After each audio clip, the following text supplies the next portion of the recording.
Бүгін сілердің көңіліңөрді YouTube'дағы бір каналға бұрғым келіп атат. Сілер экрандан көріп атқан канал бұл. Ал Daniel Day-Lewis дейді деп аталады. Ушул англисча ушул сөзді жазсаңар, анан ушул каналға кіресіңер. Бұл каналды чечендер ашыптыр. Алардағы исламдың қандай жиркеничтүү гир культ экенин көрүп түшүнүп, акылдары ачылып, ал эмес башкалардын дагы акылын ачып, башкалар дагы ушул ислам деген жиркеничтүү динден бошонсун деген аракет кылып, өздөрүнчө ушул каналды ачып, анан элге түшүндүрүп берип атат. Анда чечендер өздөрүнүн оюн дагы айтып түшүндүрүп беришет, исламдын бул кандай жаман экендигин.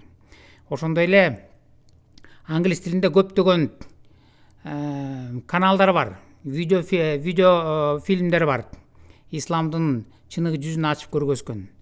Ошону менен биргеле мондай мультипликационный фильм менен дагы кыскача 10-15 мүнөттүк фильмдер менен дагы Мухаммедтин жашоосун, исламдын кандай кир экендигин көргөзүп, ошол мусулмандардын өздөрүнүн булактарынын негизинде берген видеолор бар экен. Мына мисалы үчүн мону карасак, исламский рай деп турат. Мен буга чейинки видеолордо айтып бергем.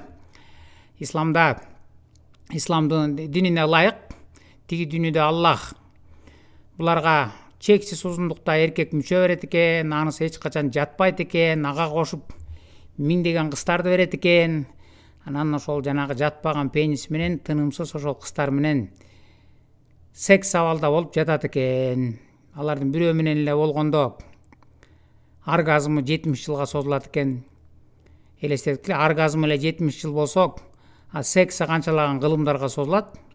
Ошентип бир кызды жаңыдан бүтүрсө, экинчи кыз келип далга таптап, ой, мен унуттумбу деп анысы чакырат экен. Ошентип кылымдардан кылымдарга секстен баш чыкпай жаткан бордель бар экен Аллахтын бейишинде. Учурда азыр биздин өлкөдө проституция менен же сойкулук менен күрөш катуу башталып атат го. Жаңылыктарды ачсаң эле сойкуларды кармап атабыз, притондорду жаап атабыз, мына кармадык деп көргөзүп атат го. Сойкулук менен күрөш болуп. Ал эми Аллахтын бейишинде Аллах өзү ошондой притондорду ачып берет экен, түрү менен. Ага эч ким жаба албайт экен, аны эч ким каршы боло албайт экен. Аллах өзү ошол жактан ачып берет экен, дагы жанагындай шарттарды түзүп берет экен. Эч качан жатпаган, узундугуна чек жетпеген эркек мүчө, анан миңдеген кыздар, ушундай борделди түзүп берет экен. Ошол жөнүндө мына айтып берет. Исламдын өздөрүнүн китептеринин, өздөрүнүн хадис, тафсир, Курандын негизинде кандай эмне деп, кандай борделди түзүп берет экендиги жөнүндө айтып беришет, орус тилинде. Же болсо муну ачып карап көргүлө, мына чеченцы сжигают Коран дейт. Кантип булар дагы Курандын шайтандан экендигин көрүп түшүнүп, андан баш тартып аткандыгы жөнүндө. Башка видеолор бар, чечендер өзү айтып берип аткан, мына чеченец бросил вызов исламу дейт. Чеченец бросил вызов исламу. Ушулардын баарысын өзүң орус тилинде. Кээ бирлеринде чечендер өздөрү орус тилинде айтып сүйлөшөт. Ал эми кээ бир видеолорду англис тилинен орусчага которуп анан беришкен да. Ошол англис тилинен орусчага которгон видеолордун бирине бүгүн токтоло кетсек. Ал мына силер көрүп аткандай Мухаммад Зейнап дейт. Мухаммад жана Зейнап. Анын астындагы темасын жазсаңар эле YouTube'дан чыгат. Как Мухаммад женился на своей снохе Зейнап, жене своего сына Заида дейт. Бул мен видеолорумда дагы айтып бергем.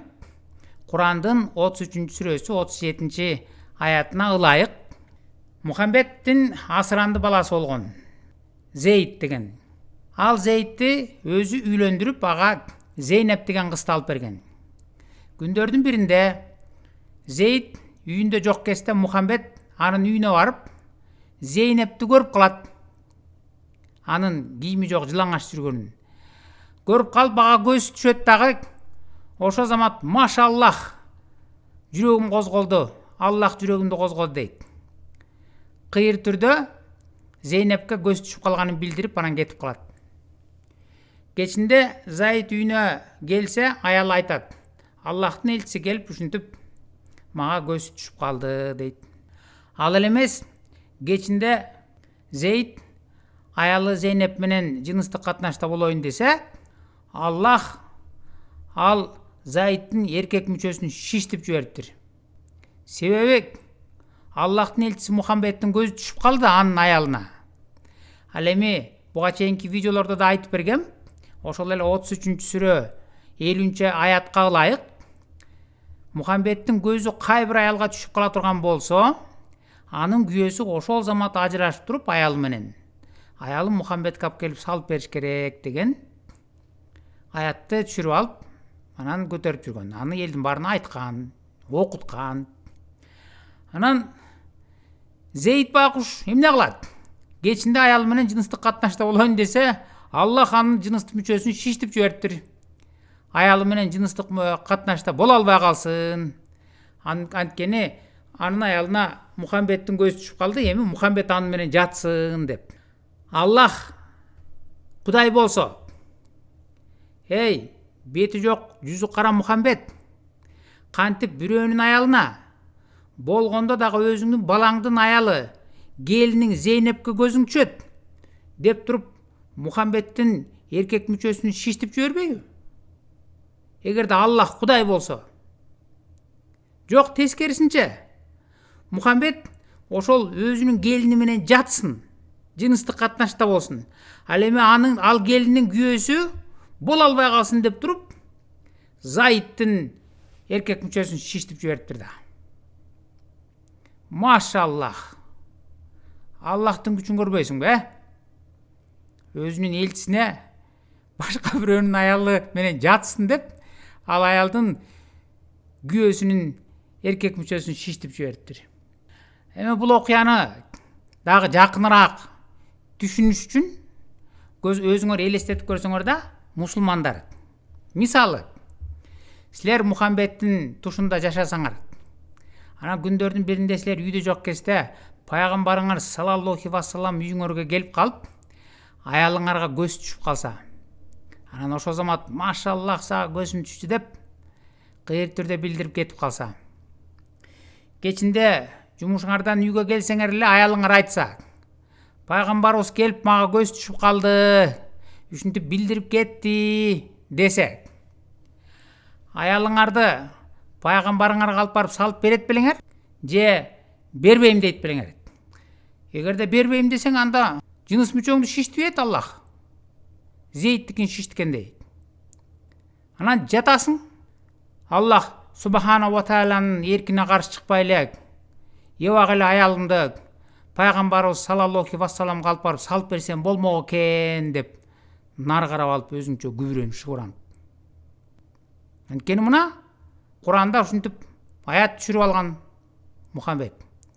Мухаммедтин көзү кай бир аялга түшсө, анын күйөөсү ошо замат ажырашып туруп алып келип салып бериш керек Мухаммедке. Мухаммед жатат деп. Эгерде бергиң келбесе, пенисиңди шиштибет. Мына Куранда ошентип жазылып турат. Эгерде силерде күнөөм санаа болуп атса, бул жөнөкөй эле бир ойлоп тапкан жомокту айтып атат деген ойдо болуп атсаңар, силерде күнөөм санаа болбош үчүн мен силерге көргөзүп коеюн. Бул мультипликационный фильм менен, же болбосо бул окуяны эмненин негизинде алынып, эмненин негизинде ушундай чыгарылгандыгын. Ал Курандын 33-сүрөсү 37-аятына берилген Тафсир Аль-Куртубиде баяндалган нерсенин негизинде тартылган. Аны мына силерге дагы жакындатып көргөзүп коеюн. Өзүңөр интернетке кирип ошол замат мына мону ачсаңар, quran.ksu.edu.sa Тафсир Куртуби сура 33 аят 37. Мына ушуну ачып туруп эле, бул арабча. Көтөрүп алып, эң эле билимдүү, кыйын арабчаны түшүнөт, которуп берет деген аалымдарга алып барып бергиле, кырааты менен окуп силерге которуп берсин. Бул жерден эмнени көрүп атсаңар, жана чечендердин каналынан так эле ошол бул жерде жазылган. Анткени ушунун негизинде чыгарган алар. Молдокеңер эгер адатынча Куранды кыргызча которуп атканда бурмалап, жумшартып, калпайтып которгондой калпайта баштаса, анда ушул эле Тафсир аль-Куртубини арабчаны азыр технология өнүккөн. Муну Google'га эле орусча которуп бер десеңер, ошо замат которуп берет. Мына окуп алсаңар болот. Баарысын окубай эле коелу, анткени бул узун. Силерге токотер жерин эле көргөзүп берейинчи. Мына Аллахтын элчисине бергиси келбей атканда аялын Зейдтин пенисин Аллах өзүнүн кудурети менен шиштип жибериптир. Мына бул жерде жазылып турат. У Заида была это опухоль, когда он хотел приблизиться к ней дейт. Аллах өзүнүн кудурети менен Мухаммедтин көзү түшүп калганда Зейнепке. Ана Мухаммед ошол Зейнеп менен жатсын, а Зейнептин күйөөсү Зейд жата албай калсын деп туруп шиштип жибериптир Зейдтикин. Ана Зейд байкуш жата албай кыйналып таң аткычат. Ана таң атканда өзүнүн атасына барыптыр. Саллаллаху вассаламга барып айттыр. Аллахтын элчиси эми болбой калды, ал аялымды деп. Ан дагы исламды изилдеп карап көрсөңөр, Зейдтин өзүн жиберет Мухаммед, бар аялыңды алып кел деп. Анан байкуш Зейд намысы жок, өзү барып туруп, анан аялынын колунан жетелеп алып, Аллахтын элчисин алып келип салып берет. Ислам адамдын аң сезимин тоңдуруп, ойлонуу жөндөмү менен ажыратып салат. Маңкуртка айлантып таштайт. Ак кара, туура эмести ажыратып билгенге жөндөмү жок калат. Бирок азыр мени угуп аткан мусулманбыз деп жүргөндөр, эгер таптакыр маңкурт болуп кала элек болсоңор, ак кара, туура эмести ажыратып билгидей бир аз болсо дагы акыл ар жакта калган болсо, анда өзүңөр ойлонуп, ой пикириңерди комментарийга жазып калтыргылачы. Ушул бирөөнүн аялына көз түшүп калса, ал аялдын күйөөсү аялы менен жыныстык катнашта боло албай калсын, анын аялы менен Мухаммед болсун деп Зейдтин пенисин шиштиген, ал эле эмес атайын аят түшүрүп берген. Элден уялба, элден коркпо, менден корк, а мен болсо сага халал кылып бербедимби, ала бер деген Аллах Кудай бекен же шайтан бекен? Өзүнүн келинине көз түшүп калып, өзүнүн баласынан тартып алып жаткан Мухаммед пайгамбар бекен же мошенник бекен? Оюңарды комментарийге жазып калтырып, бул видеону башкалар менен бөлүшкөндү унутпаңыздар.